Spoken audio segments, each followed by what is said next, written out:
No canal 55, HF 11 da NET, tvuplay.tv.br ou através da nossa página no Facebook. No último bloco eu converso com Maria Helena Bernardes a respeito da obra Ducto, de Nídia Negromonte. Nídia que está chegando em Porto Alegre e amanhã as duas estarão juntas em um evento na capital. A gente fala sobre tudo isso no último bloco. No primeiro bloco eu recebo minhas amigas queridas advogadas Saluaneme da Silva e Karine Costa Lunga, para falar a respeito de relação mãe e filha no local de trabalho e outros assuntos ligados ao direito de família. O 21h30 está entrando no ar.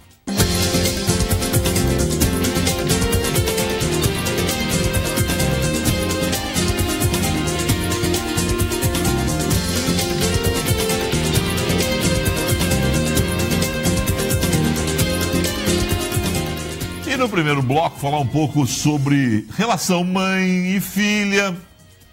Poderia ser pai e filho. É uma tradição do direito que os filhos sigam a profissão dos pais. Nesse caso, é mãe e filha. Sálua e Karine estão comigo para abrir o programa esta noite. Em primeiro lugar, é o seguinte. Sálua, por que tu virou advogada? Prazer te ter aqui.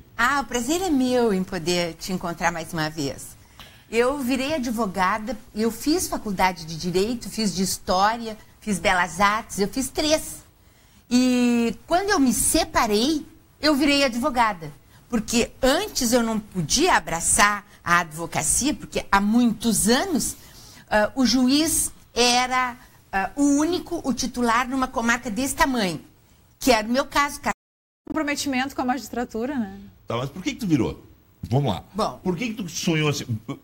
O direito foi teu terceiro curso ou foi teu primeiro? O direito foi o terceiro, eu terminei com 28 anos o direito. Tá. Porque eu fiz uma parte concomitante com história. Né? Tá. E aí por quê? Por que direito? Por que direito? Porque eu venho de uma família onde a maioria é de advogados. O meu avô era advogado e era médico, mas enveredou pela advocacia, não pela medicina. E meu irmão também, nós fizemos juntos o vestibular do direito, porque ele já tinha administração de empresas também. Hoje é advogado, ele optou por ser juiz. Isso. Hoje ele está trabalhando junto lá no escritório. A minha cunhada, a mulher dele, advogada também, trabalhou 10 anos lá no escritório. A minha sobrinha, minhas primas e irmãs. Já tinha uma família. Toda a família. E tu teve opção na vida? Tinha outra coisa a fazer? Ou tu nasceu e vai ser advogada? A história que me contam é que eu nasci engatinhando no gabinete do meu pai. Né, que essa era meu passatempo, que eu gostava de brincar, ou seja, que eu já nasci dentro do meio jurídico, que a minha dúvida era que carreira seguir. Né? E parece que meio que naturalmente eu acabei optando pela advocacia. Nunca teve dúvida, né? Eu me lembro de ti na faculdade, né? Tu nunca foi daquela assim, vou fazer concurso para o Ministério Público, vou fazer concurso. Não, tu tinha já esse foco. Eu sempre trabalhei no escritório, sempre gostei da advocacia. O que me encanta demais é a docência também. Eu sou pesquisadora, sou professora, eu gosto muito dessa parte de ensinar e do contato com os alunos. Né? A pesquisa, né, é inebriante, então se aprende muito e a troca que se tem dentro de uma sala de aula é muito boa. Te transforma num profissional muito mais completo, não é? E também num operador do direito com uma carga muito maior para transmitir para o cliente, para colocar dentro do processo, não é? E também para levar para a sala de aula, né? Então a experiência é complementar. Né? Tá, então agora é o seguinte, carreira vai ser docência de um lado, escritório de outro, não tem mais volta, é isso mesmo. Vai levar conjuntamente? É o que me dá prazer, é o que me dá vontade de conseguir conciliar. Essa é a ideia. Nesse exato momento eu tenho uma terceira carreira. Mãe. Que é de mãe. Então a gente vai jogando com isso. Como é que tá a vida de mãe? É maravilhosa. É melhor que advogada e professora. Deixa eu pensar para responder. É difícil responder, mas é muito Como é que tá a carreira de vó, hein? Olha, a carreira de vó tá tão boa que se eu pudesse, eu largava a carreira de advogada e me dedicava só à carreira de vó. Porque eu estou literalmente apaixonada. Dizem que nessa fase é assim. Karine está liberada para ter 3, 4 filhos. Mas eu já peço. É meio complicado, né? Não, é bem complicado. É difícil conseguir trabalhar, não é? Bem complicado. Cuidar de tanta criança assim. Tu sempre trabalhou, né? Tu começou a trabalhar muito cedo, né? No primeiro semestre de faculdade. Eu entrei na faculdade com 16 para 17 e já comecei a trabalhar no escritório. Fiquei todo o período de faculdade, logo depois também no escritório, e eu fiquei um período, durante 2 anos, na Fundação Getúlio Vargas, trabalhando com pesquisa e aquele início, aquela criação da escola de direito, que saiu do zero, e eu trabalhei com a parte de direito de família e sucessões lá para montar do zero desde o início. Foi uma experiência maravilhosa e que me aproximou mais ainda dessa parte de pesquisa e docência, que foi muito boa, né? Que aí te ajudou também no mestrado. Eu estava acabando meu mestrado, já estava para defender. Já tinha. Estava finalizando a dissertação, tudo, daí fui para São Paulo para fazer essa pesquisa e voltei. E depois desses 2 anos que ela morou lá em São te Paulo, abandonou na aqui. montagem... Que ela estava desazada em Porto Alegre. Eu estava. O problema é dela, né? Porque não posso fazer nada. Não posso fazer nada. Mas depois que ela terminou a montagem da Faculdade de Direito da FGV São Paulo, ela continua dando aula. Então, ela dá aula no pós-graduação. Então, por isso que ela diz assim que tem que contrabalançar a carreira, não é? Com a maternidade, porque fica difícil já sendo longe. Quantos anos? Como? Tu foi mãe com quantos anos? Com 29. Bom, tu não estava trabalhando nessa época, é bem diferente. Sim, eu estava. Eu trabalho desde os 16 anos. Eu era normalista e eu entrei muito cedo. Tu não trabalhava com direito porque começou a faculdade com 28. Tá, claro, tu tinha outros... Eu terminei a faculdade de direito com 28, mas desde os 16 eu estava estudando sem parar. Perfeito. Então eu fui professora de história em curso pré-vestibular, eu trabalhei na PUC, eu fiz muita coisa também. Mulher não tem como, né? São os 3 turnos mesmo, a história se repete, né? É trabalho, trabalho, trabalho, e a maternidade, né? É o caminho natural. Claro que muitas hoje optam em não ser mãe, normal, sem problema nenhum, é um direito das mulheres, mas aquelas que seguem a trilha, não sei se está para dizer normal, se é a palavra também correta para uma situação dessa, mas tem que se dividir, né, mesmo em vários turnos, né? E aí chega em casa e ainda tem mais o terceiro. E eu acho que se faz isso com prazer, sabe, Felipe? Então, quem mais coisa faz, quanto mais coisa a gente faz, mais a gente quer fazer. Também, claro, chega uma hora que esgota, não é? Que a gente cansa, mas tudo bem. No outro dia começa tudo de novo, feliz. Né? Tu me disse o seguinte, que tu não tinha um plano B, já tinha lá desde o início lá um encaminhamento para o direito. Tinha que ser direito de família? Não necessariamente direito de família, mas eu acho que aos poucos a gente vai se envolvendo e vai aprendendo a gostar. Só que é muito interessante, porque tem o direito de família, ele dá margem a vários outros desenvolvimentos, não é? Uhum. Ele inicia outros vínculos que podemos trabalhar e podemos explorar, de certa forma, dando até muito mais prazer. Eu gosto muito do direito sucessório. A minha área de pesquisa, de estudo, acaba se focando até muito mais no direito sucessório, planejamento sucessório. E a sucessão só existe porque existiu inicialmente um vínculo familiar. Então, para eu poder estudar e trabalhar com sucessões, eu preciso entender bem direito de família. Então, nós acabamos nos dividindo um pouco lá no escritório, não quer dizer que não se faça as outras áreas dentro de família, né, o guarda-chuva, né? Mas a minha área de maior dedicação é planejamento sucessório e direito sucessório. Né? As pessoas estão preocupadas com isso, porque isso também é um tema de 20 anos para cá, né? Dá para se dizer assim. É verdade. Porque antigamente as famílias se perpetuavam na propriedade, né? Hoje não, hoje em função de muito serem aberto capital, tem um outro cuidado, tem uma outra governança corporativa. Claro. Como é que é essa preocupação? Antes disso, vamos voltar um pouquinho, porque quando a gente fala em planejamento sucessório, a gente não deve falar só sobre empresas. Ah, perfeito. A gente tem que falar também sobre planejamento sucessório de uma pessoa que tem um patrimônio, que tem herdeiros, então é um pouco antes disso, né? Então, a gente está acostumado a ouvir o termo planejamento sucessório de uma empresa familiar. Eu me remete para a empresa, claro. É verdade, mas pode ser na própria família, núcleo familiar. Um núcleo familiar que tem um pequeno patrimônio, que tem um patrimônio todo imobiliário. Então, nós temos que entender que o planejamento sucessório é um pouco anterior a isso. Não é? Mas, claro que a terminologia mais comum e mais conhecida se remete a uma empresa, a um patrimônio empresarial. Mas não, então... que mesmo quem tem um significativo muito menor, mesmo quem tem uma vida muito mais simples, muito menos complexa, tem que pensar, bom, só um pouquinho o que eu quero fazer com as minhas coisas. Não é? Eu quero deixar para o meu filho... E é muito interessante, quando a gente estuda planejamento, a gente vê que cada um pensa de um jeito de acordo com a maneira como a família se comporta. Né? Então, as famílias têm culturas diferentes e, de repente, pensam assim, eu vou privilegiar quem precisa mais, quem trabalha mais. Então, vou dar vazão a um tipo de cultura que não necessariamente os filhos vão entender. Nós vimos isso ontem.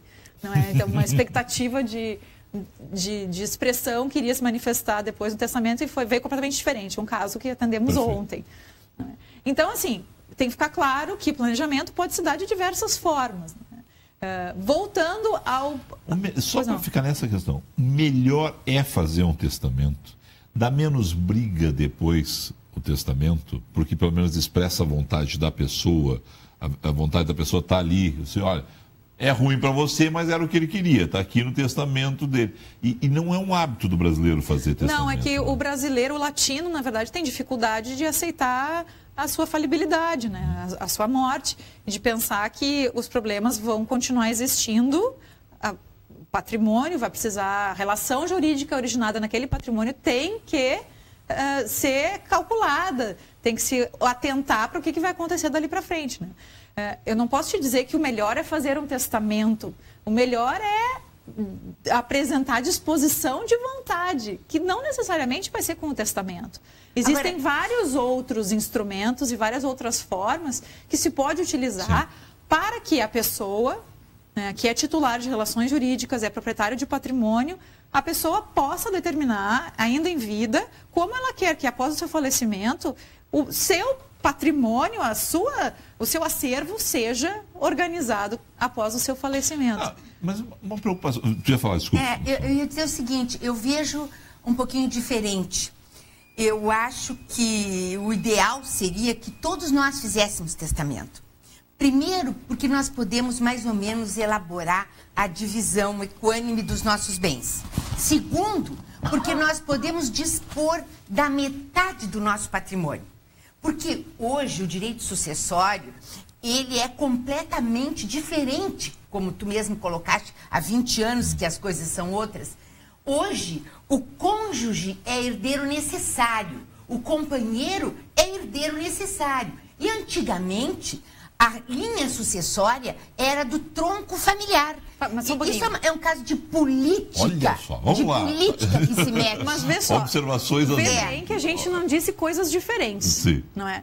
Ela disse que todo mundo tem que fazer um testamento. Certo. Eu acho. Eu estou dizendo que todo mundo tem que dispor a sua vontade. Que não necessariamente deva ser através de um testamento. Então, nós não estamos dizendo coisas diferentes. Não. Mas eu só acho que eu, por exemplo, acho importante já está com o teu testamento pronto? Hã? Já está com o teu testamento? Com certeza. É a única...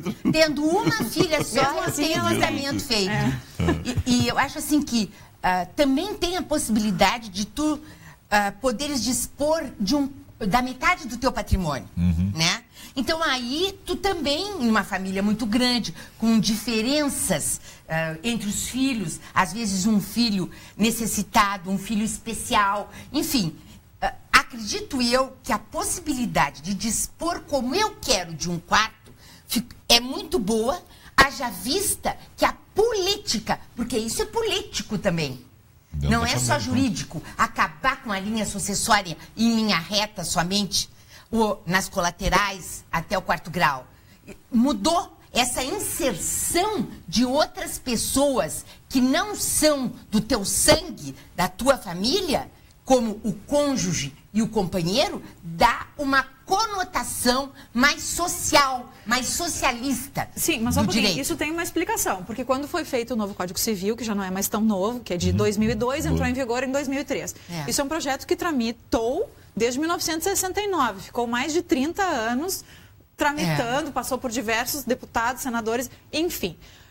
Um dos interesses e uma das preocupações quando o cônjuge foi colocado como herdeiro necessário era que, como se pôde recasar Entrou. Vou voltar um pouquinho para ficar mais claro. Lei do divórcio. Exatamente. A lei do divórcio entrou em vigor em 1977, 19 de dezembro. Tá? Então, no momento em que se pode divorciar e casar novamente, cessa um primeiro regime de bens, cessa a partilha de bens e começam novos casamentos. O que a amostragem começou a dizer? Que com novos casamentos, muitos desses casais iam para o segundo, para o terceiro casamento, sem ter o que partilhar. Ao não ter o que partilhar, chegava no segundo, no terceiro casamento, não tinha o que partilhar porque já vinha do primeiro casamento tendo feito partilha. Então chegava no segundo, no terceiro casamento e não construía mais patrimônio. Já tinha um. Já tinha. Aí pensa assim, o segundo, o terceiro cônjuge, a segunda, a terceira esposa, que naquela época não necessariamente exercia atividade laborativa, ficava viúva porque estatisticamente quem falecia primeiro era o homem. Então, ela ficava viúva e não tinha do que viver, porque ficava viúva e quem herdava o patrimônio deixado por esse eram os filhos do primeiro casamento. Mas isso é protecionismo e eu sou mais rígida. Mas só um pouquinho, mas a gente não é só questão de ser rígido ou não. O que tem que acontecer é atentar para a maneira como a história se repete. Então, a experiência é o tripé, fato, valor e norma. Miguel Reale, não é? Fato se repete, se torna um valor na sociedade, o que acontece? Norma. O cônjuge sobrevivente acaba se tornando herdeiro necessário porque pela concorrência com os outros herdeiros necessários, filhos do primeiro casamento, desse falecido que deixava o patrimônio só para os filhos, o cônjuge sobrevivente ficava sem nada. Essa é uma das razões que fez com que o cônjuge sobrevivente se tornasse herdeiro necessário. Onde que eu vejo o problema, que até escrevi sobre isso? Isso não deve se aplicar a todos os regimes de bens do casamento. Certo. Isso deve se aplicar a quem opta por isso, como, por exemplo, num regime de comunhão parcial, um regime de comunhão universal de bens. Quem escolhe um regime de separação de bens está claramente demonstrando a sua autonomia a dizer que nada se comunica. Que hoje é o mais comum. Que hoje depende da idade, depende da geração. Tem gente que lá em 1980, 1990 casou por um regime de separação, querendo que nada se comunicasse, mas hoje falece um dos dois pela vigência do novo código e não adianta que esse casamento tenha sido celebrado pela vigência do código anterior. O que vai acontecer? Como o falecimento ocorreu agora a lei diz que o sobrevivente é herdeiro necessário e mesmo que o regime tenha sido separação total de bens, neste momento o cônjuge sobrevivente é herdeiro necessário. Vou deixar bem claro isso aí, só porque esse é um assunto... É terrível. Não é, isso é bonito. Antes de 2003 que nós estamos 2003. falando. Sim, antes de 2003, isso. então... Antes de 2003. Antes de 2003, quem fez antes de 2003 essa separação... Hoje tem um novo regime, um novo código e vai ser aplicado.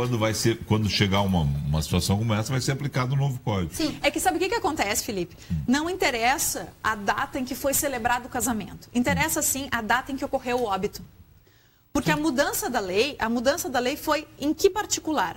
No momento em que diz que o cônjuge sobrevivente se torna herdeiro necessário, que aí vem o óbice que a sala coloca. Então, o cônjuge sobrevivente se torna herdeiro necessário.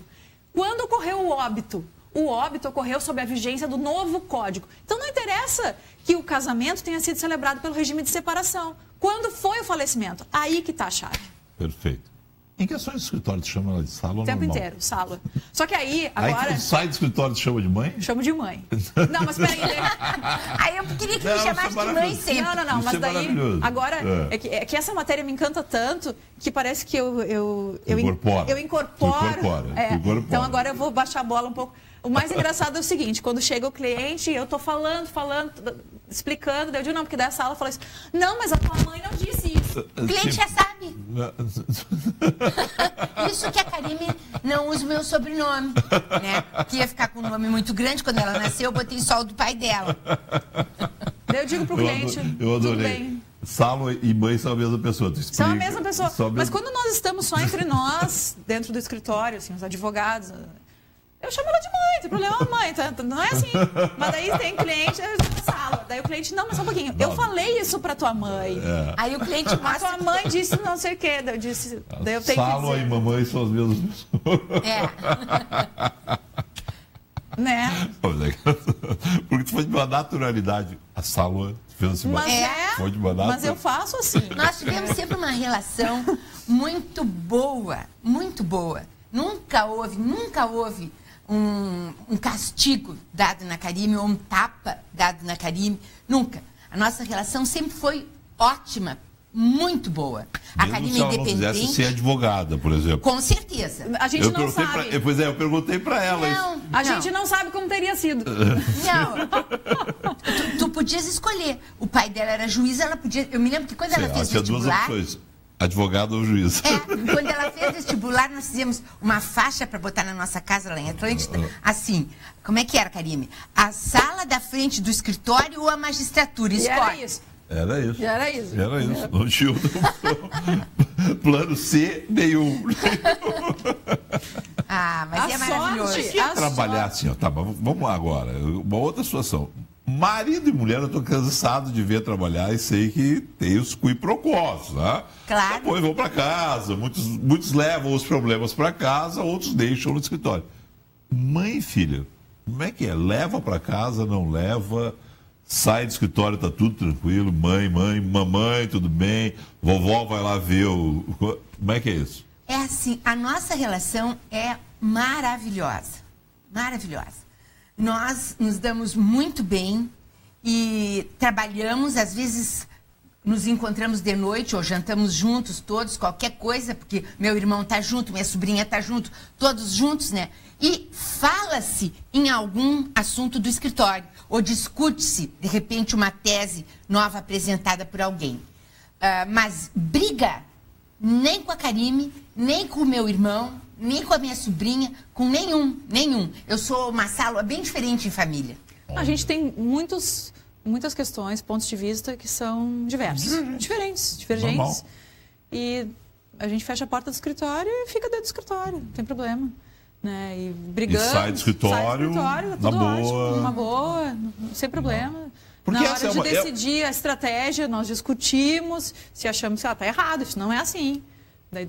Porque eu fico imaginando, o telespectador, o seguinte, isso está na vida de muita gente. Quer dizer, claro. A situação de você ter o filho, o pai é engenheiro, o filho é engenheiro, estão lá na mesma empresa, né? Uma empresa pode ser familiar ou não.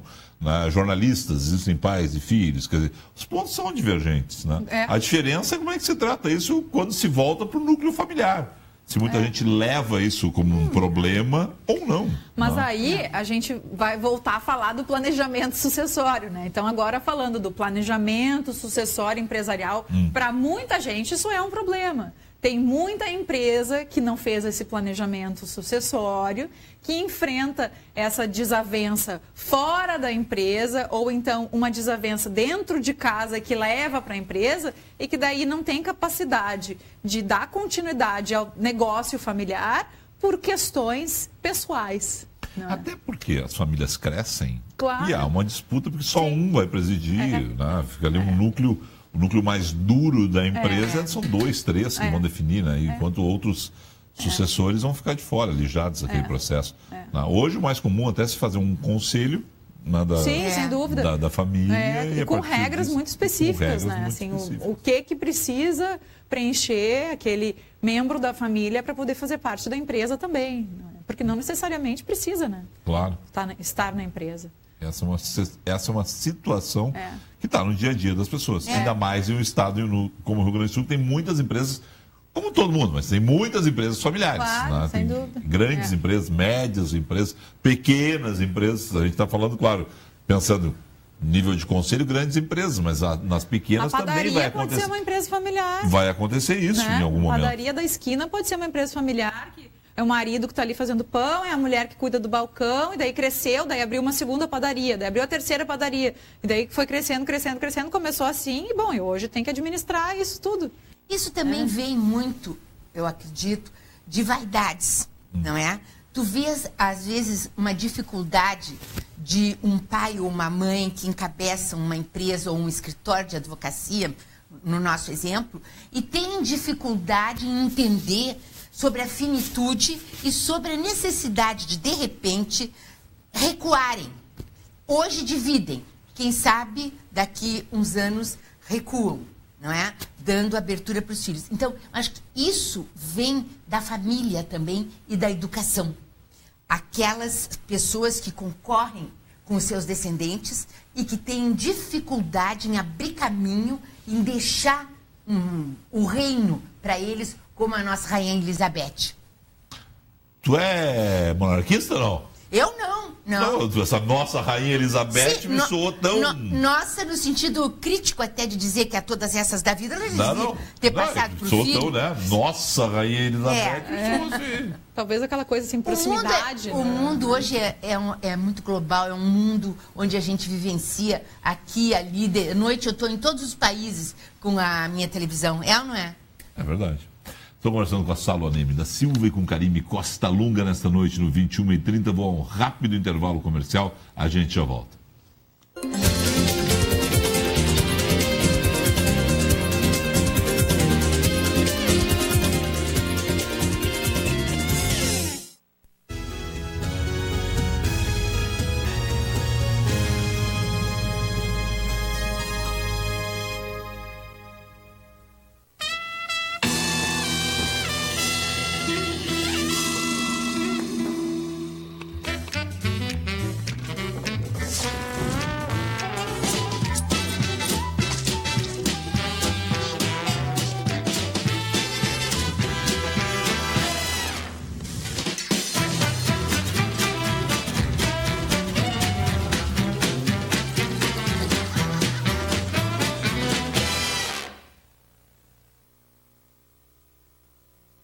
Da Toque Glass. Móveis para alta decoração com ampla linha de mesas de jantar, aparadores, mesas de centro, bufês e outros, revestidos em espelho ou cristais coloridos. Venha conferir nossos preços especiais direto de fábrica. Toque Glass. Qualidade, design e sofisticação em móveis para seus ambientes.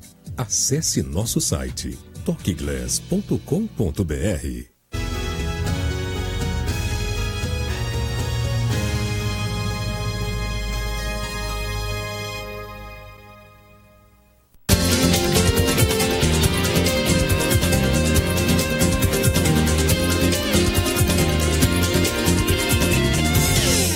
Recebo esta noite Salo Aneme da Silva e Karime Costa Lunga para conversar sobre diferentes assuntos: família, sucessão familiar, direito de família e relação mãe e filha no trabalho.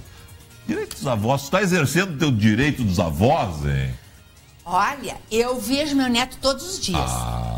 Eu não almoço nesse horário, eu vou ver meu neto e nem quero almoçar na casa da Karime para não perder tempo e ir para a mesa ao invés de ficar com meu neto. Parece que eu não ofereço almoço para ela. Não, mas eu tô explicando. Não, mas eu ofereço todos os dias. É que eu não almoço. Pareceu. Eu, desde que eu advogo, eu atendo ao meio-dia e atendo à 1h da tarde. Atendia sem parar. Antes do neto. Agora parei. Então, agora, esse intervalo de 2 horas, Agenda que seria fechada. Um almoço, Agenda fechada. Nós moramos perto do escritório, todos nós, aí eu vou ver o meu neto, não tem dúvida. Mas não me atrapalha. Eu ofereço almoço para ela todos os dias. Ofereço. E eu sou uma pessoa que se tivesse que... Inclusive oferece almoço. Se eu tivesse que trabalhar de noite atendendo, eu atenderia. Eu não dou mais aula de noite, dei aula há muito tempo na PUC, na Unicinos, hoje não dou mais. Então eu estou com as noites ociosas. Não, o Jacinto disse que as tuas noites não são tão ociosas. Já esteve aqui essa semana e disse que tu vai jantar seguido com ele. Ah, querido, não, ele disse isso. Né? Só porque eu fui brincar, mas existe direito dos avós, né, hoje. Como é que é isso? O que é isso especificamente assim? Os avós têm oportunidade de pedir para chegarem a visitar os netos. Porque muitas vezes... Estamos falando aqui de famílias que têm problemas. Isso, é isso que eu ia dizer. O casal se separa e um dos ex-cônjuges não oportuniza que os avós vejam. Então, eles podem pedir para visitar os netos. Em contrapartida, também, aquele que ficou com o filho e não consegue prover as necessidades do filho na sua capacidade e o ex-cônjuge também não o faz, o que acontece? Ele pode pedir alimentos para os avós. Não é só direito, é dever também. Não é só direito, é dever também. E agora vai ter uma novidade, porque tramita desde 2019 2016, na Câmara dos Deputados, depois vai para o Congresso, lógico, uma nova lei que oportuniza que os avós possam se afastar do seu trabalho para ajudar uma filha que ganhou nenê e o marido ou sumiu ou não existe no registro da criança como pai. Então, uma mulher só... Vai ser uma licença paternidade, uma licença maternidade? Vai ser uma licença avoternidade. Achei o nome horrível, mas é o que cai. A licença avoternidade. 5 dias se afasta e sem prejuízo nos seus ganhos. Deixar bem claro, não é por ser simplesmente avô e avó. É por, nesse caso, a mãe estar sozinha. Isso, isso. Na ausência do pai da criança. Porque tu sabes que nós temos 20 milhões de mulheres que são mães solteiras. Isso é significativo. 20 milhões.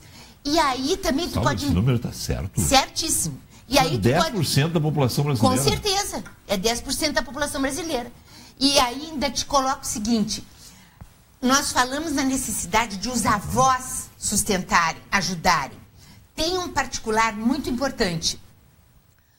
Os avós sustentam e hoje 17 milhões de famílias dependem do provimento de um avô. Então, o que acontece? Muitas vezes um avô vai para uma casa geriátrica e os filhos vão buscá-lo, porque precisam dele na mantença da casa. Isso hoje é lugar comum. Muitas vezes acontece. E nessa proporção que eu falei. É um número assustador, porque você pensando em 10% da população brasileira, nesse caso, é um número muito grande. De mulheres que têm filhos sem pai. Olha, tu pegando a família brasileira, dividindo ao meio, 1/4 dessa família é sustentado só pela mulher. O outro quarto é sustentado pela mulher com a pensão alimentícia estendida pelo homem. Então, tu vês que é significativo. Aí eu já te dou metade da sociedade. E aí tu vê da outra metade as moças, as jovens ou as mulheres de 35, 40 anos que querem ter filhos, não estão contentes com o companheiro que tem ou não o tem e querem gerar uma criança. Hoje é diferente. O direito de família evoluiu de uma forma, ele é um reflexo do que a sociedade clama, do que a sociedade pede. A sociedade daqui a pouco vai estar estruturada num casamento de 3 pessoas e vai ser reconhecida muito breve. Nós ainda vamos ver. Como assim, mas por quê? Mas só um pouquinho. Por quê? Defender. O que a legislação defende? Que as pessoas estejam realizadas, consigam se realizar dentro do seio familiar. Né? Juridicamente, nós chamamos de comunhão plena de vida dentro daquela família. Então, o que vai ser realização, felicidade de cada um desses membros dentro da família aqui no Sul, com certeza não vai ser a mesma coisa que vai funcionar lá no Nordeste.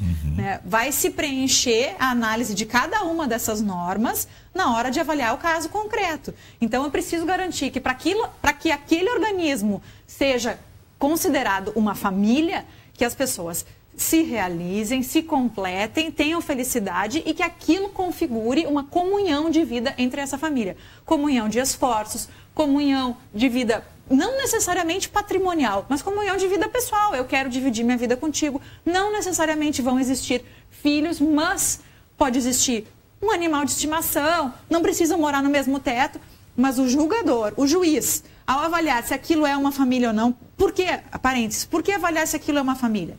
Porque não necessariamente vai existir um documento, um pacto antinupcial, uma certidão de casamento, um contrato de união estável. Não necessariamente vai existir esse documento que diga isto é uma família. Há casos em que se vai buscar o judiciário para demonstrar existe uma família, uma relação familiar e dessa relação, óbvio, vão surgir direitos também patrimoniais, direitos pessoais como de identidade, de nome, não é? Ou e também direitos patrimoniais, uma pensão alimentícia ou então o próprio direito de partilhar um patrimônio adquirido ao longo dessa união.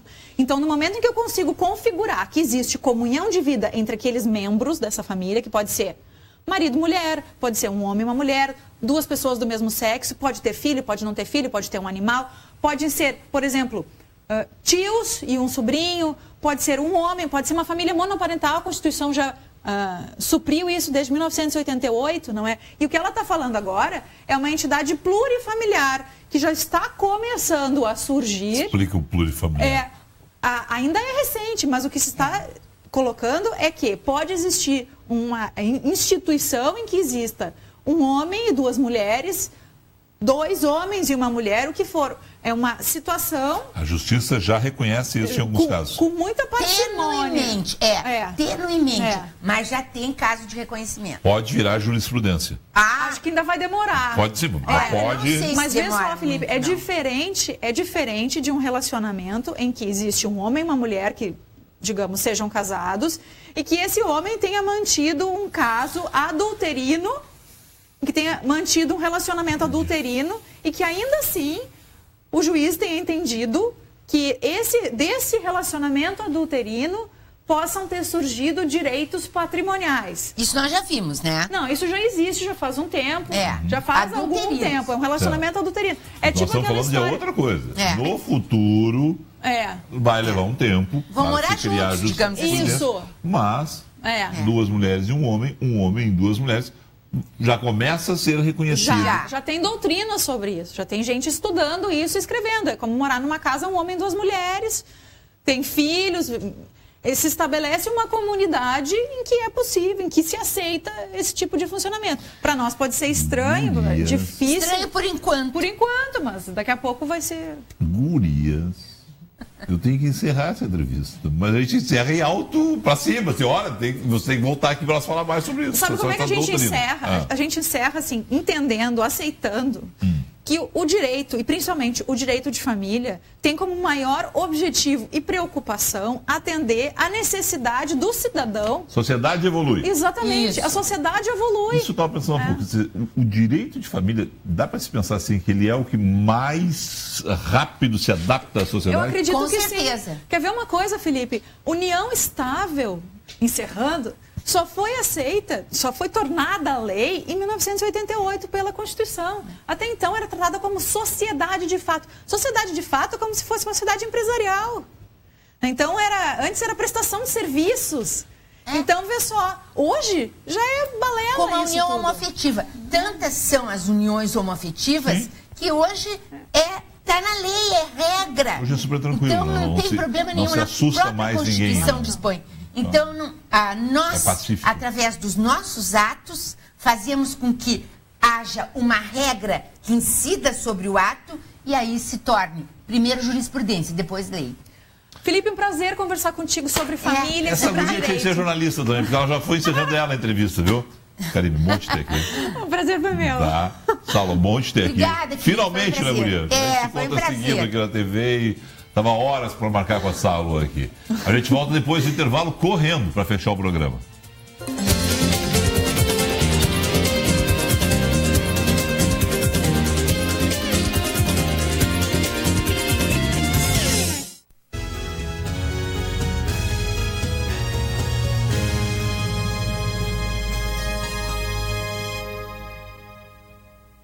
Quando nasceu, já sabia estudar, já sabia escolher, já sabia amar. Quando nasceu, o adulto nem era tão adulto assim. Ainda tinha muito pela frente. Mas assim que nasceu, um acidente cruzou o seu caminho. E a vida acabou no começo. A Fundação Tiago Gonzaga trabalha há 18 anos para mudar o fim dessas histórias. Porque é preciso viver mais. Acesse o site 18epouco.com.br e faça sua doação. Modernidade e requinte são com os móveis da Toque Glass. Móveis para alta decoração com ampla linha de mesas de jantar, aparadores, mesas de centro, bufês e outros, revestidos em espelho ou cristais coloridos. Venha conferir nossos preços especiais direto de fábrica. Toque Glass. Qualidade, design e sofisticação em móveis para seus ambientes. Acesse nosso site toqueglass.com.br.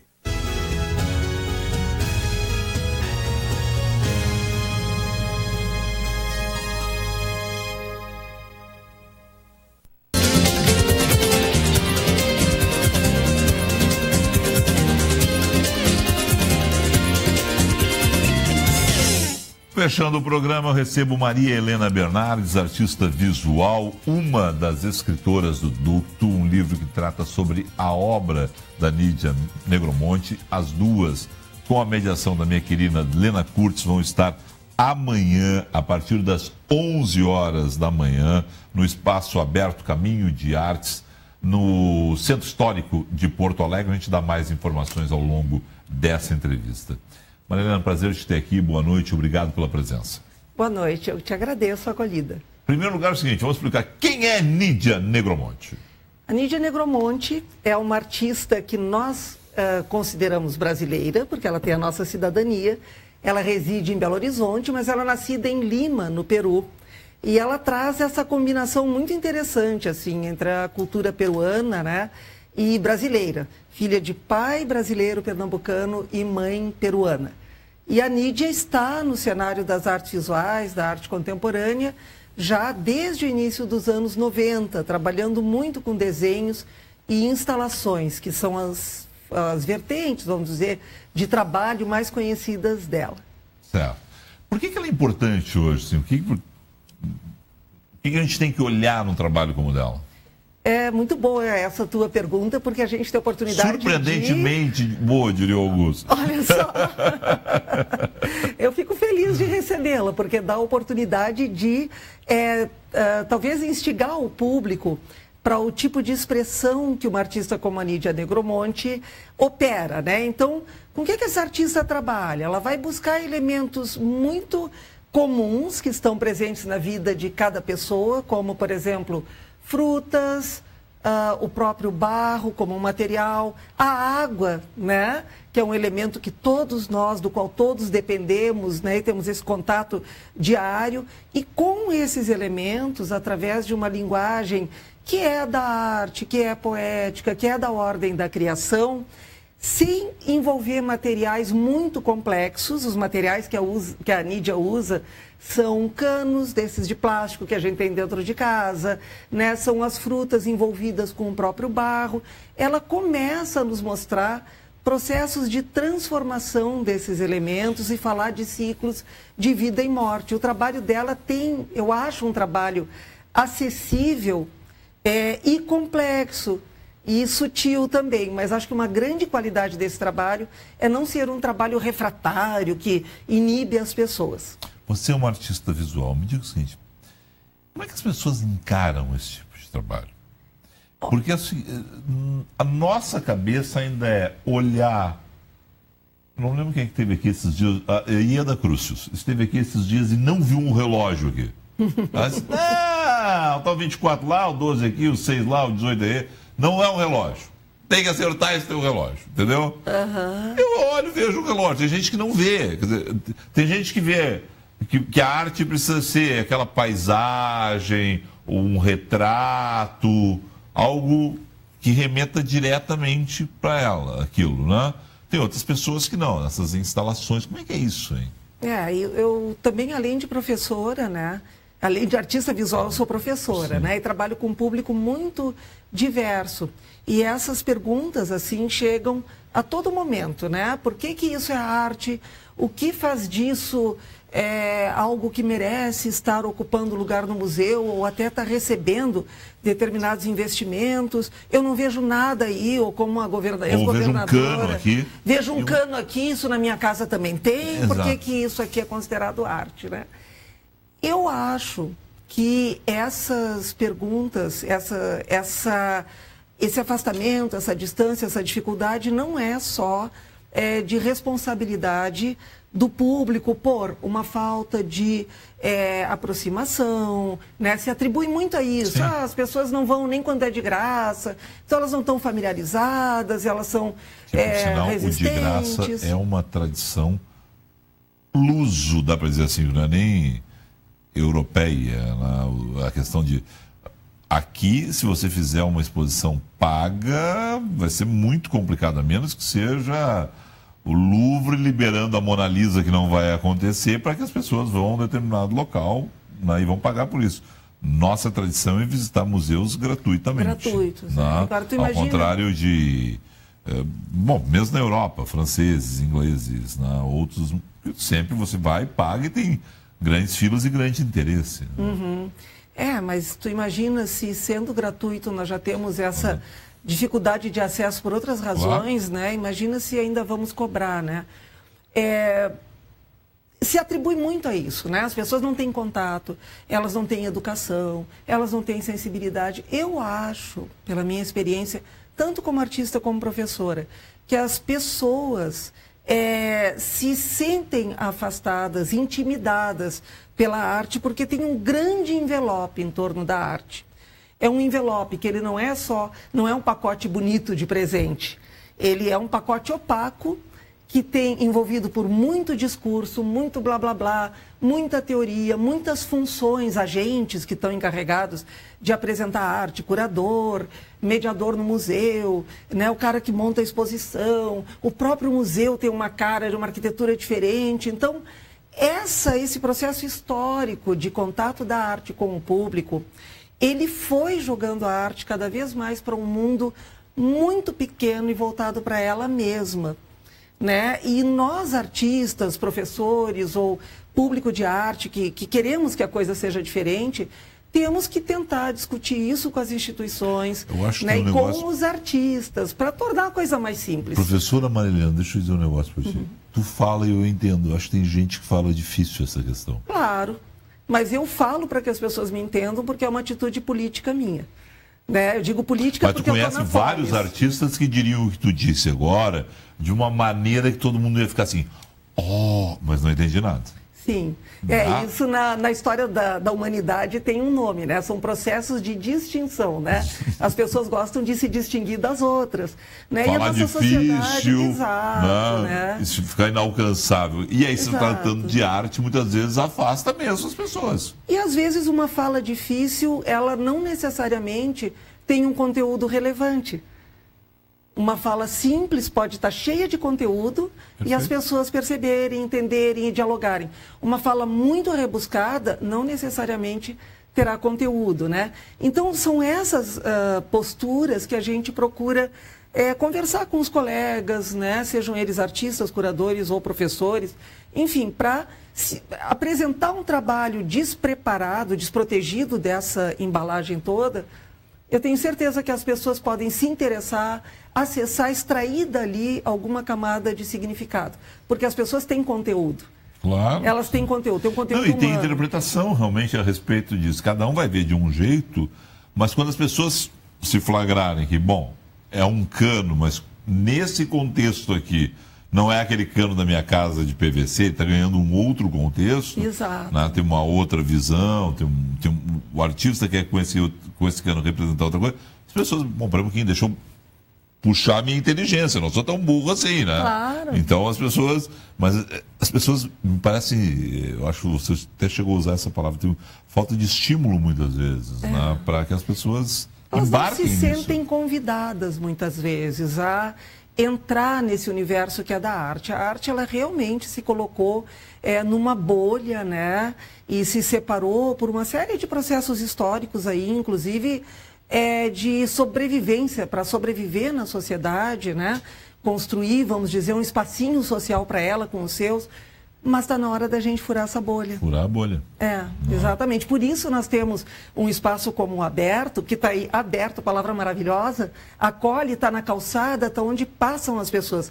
A Nídia é uma artista, em parte, do maravilhoso que o trabalho da Nídia tem, esse aberto para a rua, para as pessoas. Nós vivemos uma experiência com ela aqui em Porto Alegre, de um trabalho em praça pública, na Redenção, não anunciado como trabalho de arte nem nada, que se chamou Casa das Vitaminas.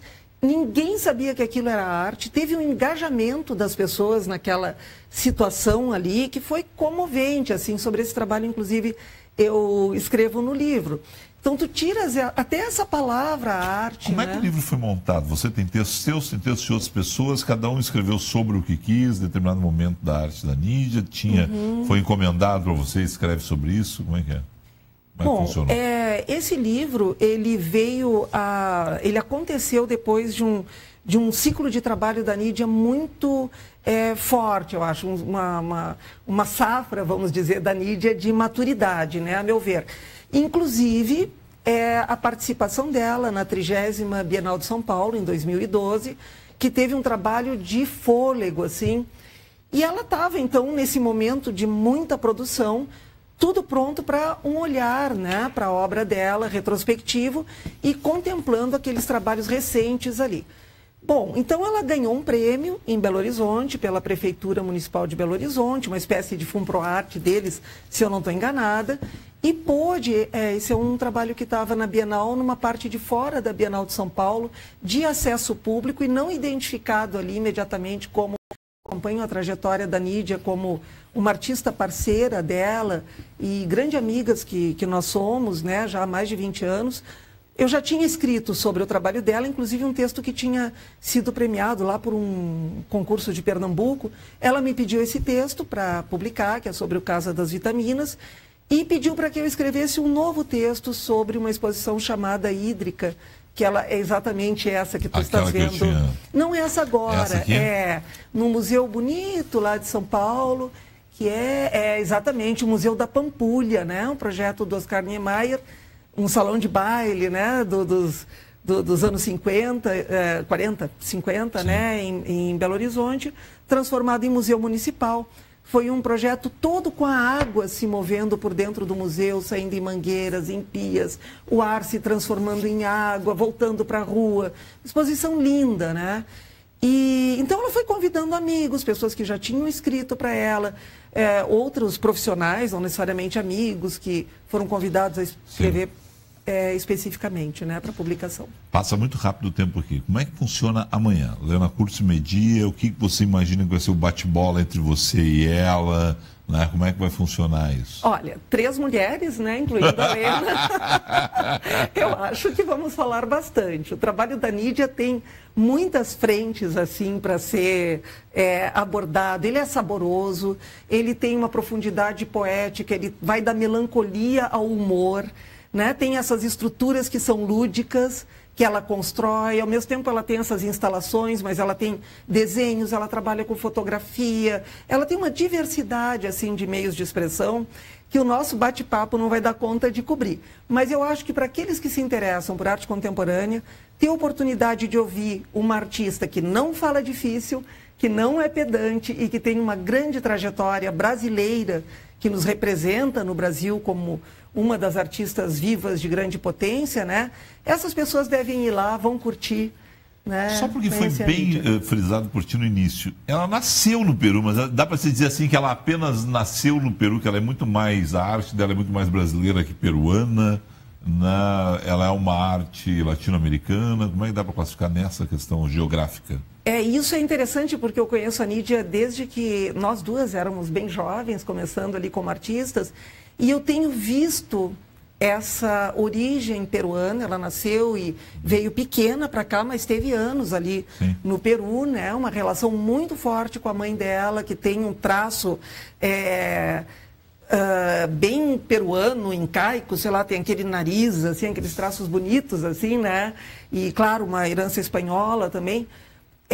Isso vem aparecendo mais no trabalho da Nídia mais recentemente. Ela foi buscar essas origens. Mas eu acho que como formação, como um afloramento assim da arte dela no solo brasileiro, ele veio por força assim do Brasil mesmo. Assim, ela representa muito diversos momentos da nossa geração, que hoje está por volta dos 50 anos, né? Ela acompanha, né, brasileiramente, vamos dizer, o que no Brasil se tem produzido em arte contemporânea dos anos 90 para cá. No Caminho dos Antiquários, na Marechal Floriano, 760, a partir das 11 da manhã, esse bate-papo. A partir das 11 da manhã, com a Nídia lá, o livro dela também estará à venda, ela vai estar lá para uma sessão de autógrafos, né? Vai estar muito rica amanhã. Eu acho que vai ser muito legal, ainda mais vendo vocês e ouvindo vocês duas, né, batendo essa bola, a Lena Kurtz mediando, e aí podendo também acompanhar várias das obras que estarão expostas. É isso? Eu sei que tem obras expostas lá, mas não tenho certeza se da Nídia. Bom, de qualquer forma, no livro as pessoas vão ter todas, a gente passou algumas fotos ao longo dessa entrevista, aí toda a perspectiva, retrospectiva da obra da Nídia. Muito obrigado pela presença aqui, uma boa noite para ti. Uma boa noite, eu que agradeço a acolhida aqui, Felipe. Com a Maria Helena Bernardes, a gente está encerrando o programa, convidando a todos, então, para, junto com ela, a Nídia Negromonte e a Lena Kurtz, estarem a partir das 11 da manhã deste sábado, no Aberto Caminho das Artes, que fica ali no Caminho dos Antiquários, Marechal Floriano, 760, para o debate, para ver a exposição que está lá de arte, sempre na aberta, e também saber mais a respeito da obra da Nídia Negromonte. Obrigado a você. E no domingo, na segunda-feira, um novo 21h30 esperando por você aqui na TVU. Tenham todos um excelente final de semana. Tchau.